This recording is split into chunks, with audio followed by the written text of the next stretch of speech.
All right, folks, welcome back to the Wings of 9-6, where we talk about a little bit of everything. Tonight, we're going to talk about Bukele says at White House that El Salvador won't return mistakenly deported man. The summary of it is El Salvador President Nayib Bukele says at the White House that he will not return a man that the U.S. government admits was mistakenly deported to a notorious mega prison. The U.S. Supreme Court has ruled that the Trump administration must facilitate the return of Kilmar Abrego Garcia, who was granted protection from deportation by a court in 2019. Bukele made the comments while visiting Trump, who says Bukele is really helping us out. Yeah, I don't know what that summary was supposed to mean. The two men became key allies after Trump began sending Venezuelan immigrants to the notorious KCOT prison in El Salvador. He excuses the deportees of being gang members, but critics say for many of them, there is little evidence of that. Trump has also said he is all for sending criminals who are U.S. citizens to the prison if the law allows it. Says a lot about Trump and his leniency when it comes for criminals. Not saying that criminals need to have leniency, but we're as Americans, we lean very hard to the left and not so hard to the right.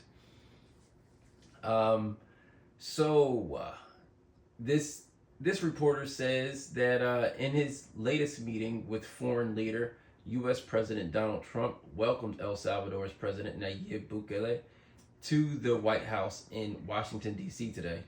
In the Oval Office, the pair appeared friendly as they spoke to reporters, often laughing and cracking jokes together. As our reporters and correspondents have explained, the meeting solidifies a key alliance for Trump and Bukele. The U.S. president has begun reporting Venezuelan immigrants to the notorious KCOT mega prison in El Salvador with Bukele's backing. Trump said today that Bukele is really helping out the U.S. out by facilitating these detentions. As the Salvadorian president responded that his country is very eager to help. Trump also floated the idea of sending U.S. citizens to the maximum security prison in the future, but that he need to look into the legal technicalities first. The pair were asked by reporters about the case of Kilmar Abrego Garcia, the Maryland man who was deported to El Salvador, and what Trump's government has described as an administrative error. Excuse my stumbling. Attorney General Pam Bondi told reporters at the White House that the fate of the father of the three is now up to El Salvador. Bukele then said that he does not have the power to return Abrego Garcia to the U.S. and that he won't. Also on the agenda was topics including transgender people in sports, DEI, and women, Iran, and tariffs, and Ukraine and Russia. After their public question, red answer session, we're told the two presidents went on a private lunch, but Bukele gave a thumbs up to the reporters as he left the White House a few hours later. We are ending our live coverage today. Yep. So that was, I thought that was pretty important for us, especially since this man got invited to the White House. Another important note journalist was Anna Piquer. Bukele has built a reputation off of his large-scale prisons. 1,000 more men are behind bars today than were before he was in office. Many prisoners are locked in their cells 24 hours a day and get limited time outside. Bukele has touted these policies as a major win as the crime rate in his country has decreased. But the conditions of these facilities have been widely criticized by human rights groups. Reducing gang violence by replacing it with the state violence cannot be a success, said Amnesty America's director Anna Piquer in a statement. The Salvadorian government had adopted disproportionate measures, she said, Robin Bernard, senior director, of refugee advocacy at the organization Human Rights First, has described Bukele's actions as the stuff of dictatorships, not democracies. Bukele's cooperation with President Trump's agenda, including disappearing people overseas without due process, violating the principle of non-refoulement, and into prisons notorious for abuse, is unprecedented, rights violating and extreme, Barnard said. Wow. Wow. It's really funny how a lot of these things can correlate in one's life. The names and the acts of what these stories are being said. Guys, really got to pay attention to the news and what they're telling how they're telling your story, and you really got to get more involved. And this is me doing my part and getting more involved in the news that's happening around me.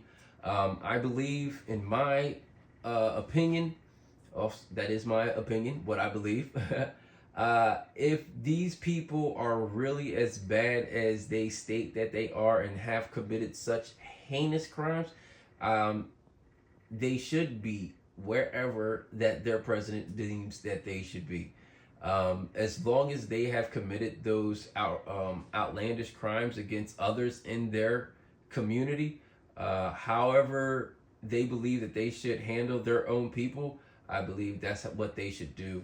Anna is a part of their community, so she believes that they should be more lenient on these people that are outright gang members that are doing the most heinous things to the individuals of her neighbors. So I don't know. It's really hard to depict what is violence against these people that are committing the violence. So what kind of rights do prisoners really need? If they don't have any real work to do, like I don't know. How are they supposed to be?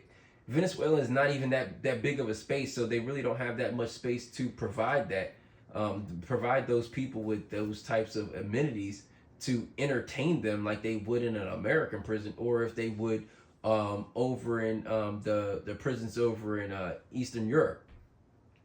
You're not going to be able to be like the Swedes and have all of these therapy sessions. Those men over there actually feel like they've done wrong and want to do right. These men don't. These men don't see that their actions are wrong, and they need to sit still for a little while.